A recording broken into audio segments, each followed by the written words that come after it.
us, we will ask first the Miss Susie if she's really pregnant, and we will ask her what is her problem.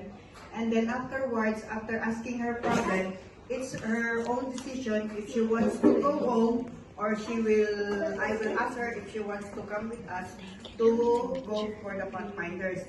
Of course, we will say for her also that she go to the doctor and have the certificate, so we can have the proof. And then afterwards, after I ask her if she wants to go to us to help her, because it is legal, if she said already that it's legal to have pregnant here in Hong Kong.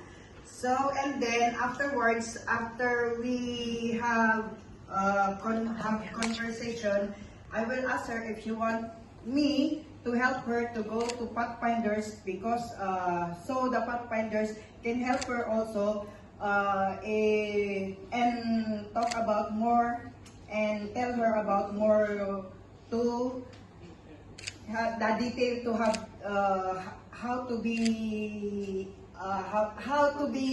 pregnant in Hong Kong, and what is the law of the pregnant here in Hong Kong.